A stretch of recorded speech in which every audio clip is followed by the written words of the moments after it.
मंडळी नमस्कार, मी विनोद काळे। आज मराठवाडा मुक्तीसंग्राम दिन।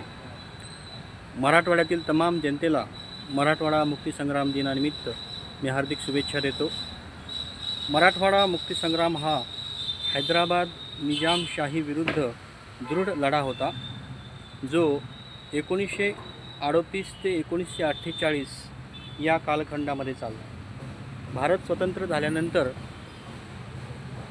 निजाम आसमान अली खानने संस्थान स्वतंत्र ठेवण्याचा प्रयत्न केला, त्यामुळे मराठवाड्यावर अन्यायकारक शासन चालू राहिले।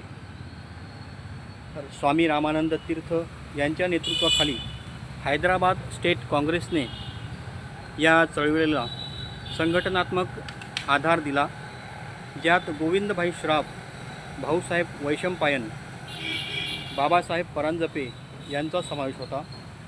निजामाच्या सेनापती कासिम रिझवी यांनी रजाकार दलाची स्थापना केली, ज्यांनी जनतेवर अमानुषपणे अत्याचार केले, स्त्रियांचा छळ केला आणि हत्याकांड घडवून आणले। मराठवाड्यातील शेतकरी, विद्यार्थी आणि युवकांनी वंदे मातरम चळवळ सुरू करून हे आंदोलन तीव्र केले। आंदोलन तीव्र केल्यानंतर ज्यात या आंदोलनामध्ये महिलांचाही मोठा सहभाग होता। गुंजोटी येथे वेदप्रकाश हुतात्मा झाल्यानंतर लढा सशस्त्र स्वरूपाकडे वळला, ज्यात महात्मा गांधींनीही शस्त्रसंग्रहाला मान्यता दिली। श्रीधर वर्तक, जानकीलालजी राठी, शंकरराव जाधव, जनार्दन मामा नागापूरकर, किशनसिंग राजपूत यांच्यासारख्या शेकडो क्रांतिकारकांनी जीवाची आहुती दिली।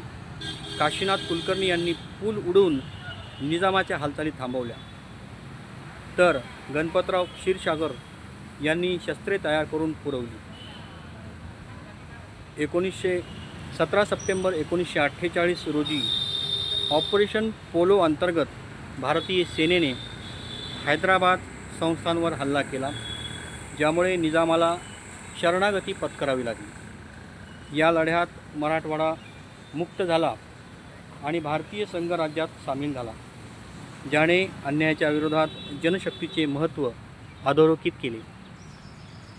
हा संग्राम केवळ राजकीय नव्हता, तर सामाजिक समानतेसाठी आणि स्वाभिमानासाठीचा संघर्ष होता, ज्यामुळे मराठवाड्याच्या इतिहासाला नवे वळण दिले। मुक्तीसंग्रामाने संघर्ष आणि सहनशीलतेची शिकवण दिली, जी आजही प्रेरणादायी आहे। रजाकारांच्या अत्याचारांनी सामाजिक विघटन टाळले गेले, कारण जनतेने एकजुटीने प्रतिकार केला। स्वामी रामानंद तीर्थ यांच्यासारख्या नेत्यांनी या लढ्यानंतरही मराठवाड्याच्या समग्र विकासासाठी योगदान दिले, जसे की शिक्षण आणि राजकारण या क्षेत्रामध्ये त्यांनी अमूल्य असं योगदान दिलं। आणि अखेरीस 17 सप्टेंबर हा मराठवाडा मुक्तीसंग्राम दिन म्हणून साजरा होऊ लागला। अशा या मराठवाडा मुक्तीसंग्राम लढ्यामध्ये जालना जिल्ह्यातील अनेक हुतात्म्यांनी महत्त्वपूर्ण असे योगदान दिले। मराठवाडा मुक्तीसंग्राम लढ्यात जालना जिल्ह्यातील अनेक हुतात्मे शूरवीर आघाडीवर होते। यामध्ये जनार्दन मामा नागापूरकर यांचा उल्लेख आवर्जून करावा लागेल। जनार्दन मामा नागापूरकर या लढ्यामध्ये शहीद झाले। रयाजी म्हातारबा, दाजीबा म्हस्के, दगडाबाई शेळके यांच्यासारख्या असंख्य हुतात्म्यांनी मराठवाडा मुक्तीसंग्राम लढ्यामध्ये प्राणांतिक आहुती दिली।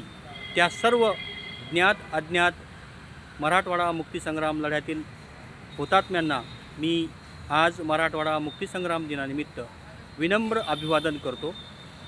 धन्यवाद।